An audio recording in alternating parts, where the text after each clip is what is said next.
Você sabe como ocorre a formação dos contratos? E sabe o que significa pontuação?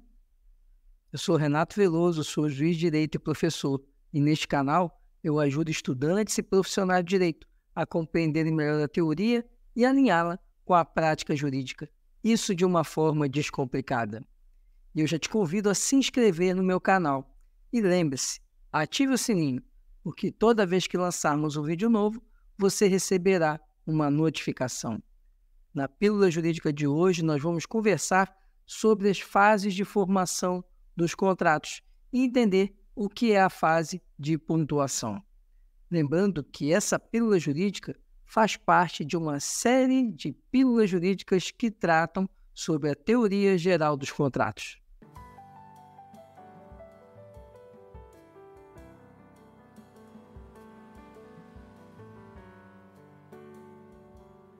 Nas pílulas jurídicas anteriores, nós estudamos e percebemos que os contratos estão relacionados à formação de vontades.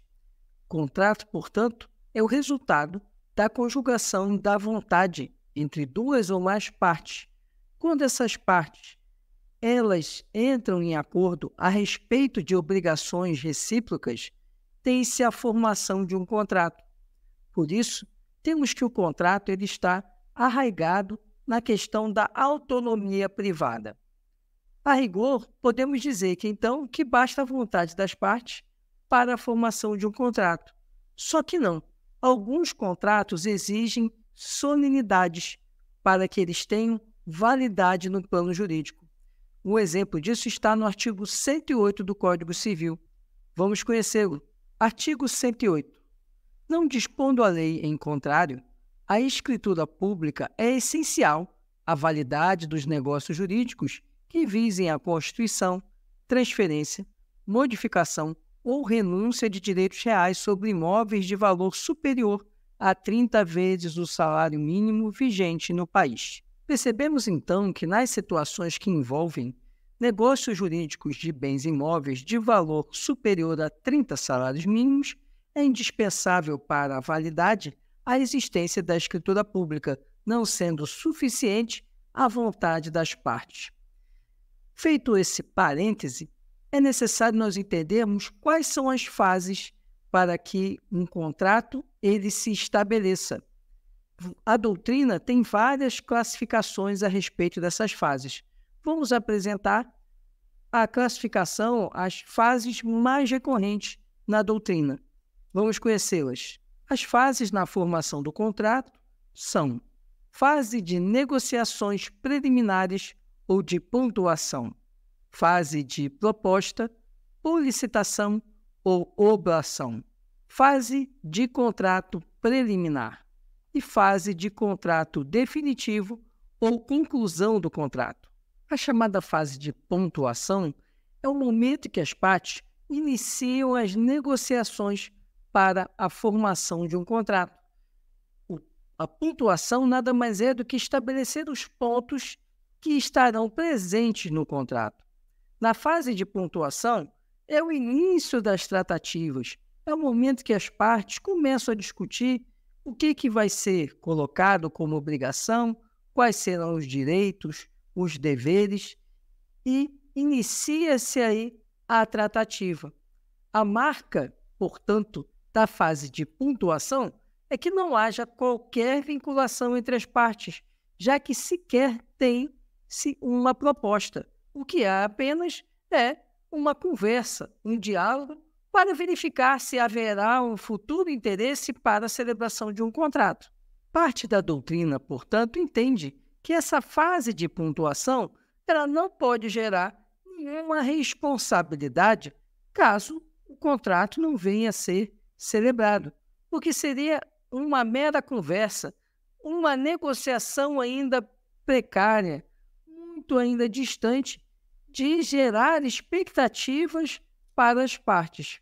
Apesar disso, há uma segunda corrente, onde nós destacamos o doutrinador Flávio Tartucci, que entende que essa situação de fase de pontuação pode sim gerar a responsabilidade caso as expectativas com à celebração do contrato, elas sejam elevadas.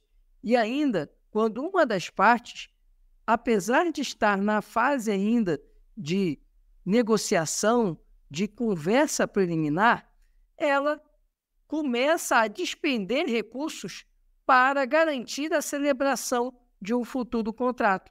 Entende, portanto, Flávio Tartucci, que seria possível, sim, a responsabilidade civil daquele que não firmar o contrato no futuro, mas essa responsabilidade seria de caráter subjetivo. Podemos pontuar ainda, junto com Flávio Tartucci, a presença nessa corrente de Pablo Strauss e Rodrigo Pamplona. Entendem esses três doutrinadores que, havendo uma expectativa real e concreta nessa fase de pontuação, nessa fase ainda de negociações preliminares, que é possível, sim, a responsabilização daquele que não celebrar o contrato. A divergência entre esses doutrinadores reside em que um aceita essa responsabilidade, mas ela seria de caráter subjetivo, enquanto os outros dois doutrinadores entendem que essa responsabilidade poderia, inclusive, ser de caráter objetivo. Mas é importante nós fazermos um parênteses. Não devemos confundir o contrato preliminar com a fase de negociações preliminares, a fase de pontuação. Na fase de pontuação, as partes elas não assumem nenhuma obrigação. Elas estão analisando o futuro interesse de celebrar um contrato e quais seriam as condições, direitos e obrigações inerentes a esse contrato. Quando falamos de um contrato preliminar, o contrato preliminar está dentro da fase da formação do contrato, mas ele é um contrato de per si. Ele é um contrato realizado entre as partes em que elas se obrigam a formar um futuro contrato, a firmar um futuro contrato. Então, o contrato preliminar ele já é em si um acordo de vontades no qual as partes pactuam a realização de um futuro contrato. E, portanto, já que ele é um contrato, embora preliminar, eventual descumprimento gera a responsabilização daquele que não celebrar, não firmar o contrato definitivo. Encerramos aqui a nossa pílula jurídica. Se você ficou com alguma dúvida, deixe aqui nos comentários que eu responderei com o maior prazer.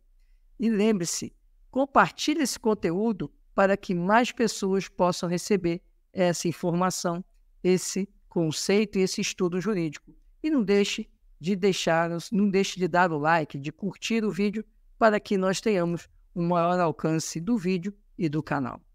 Muito obrigado por sua atenção e até a próxima.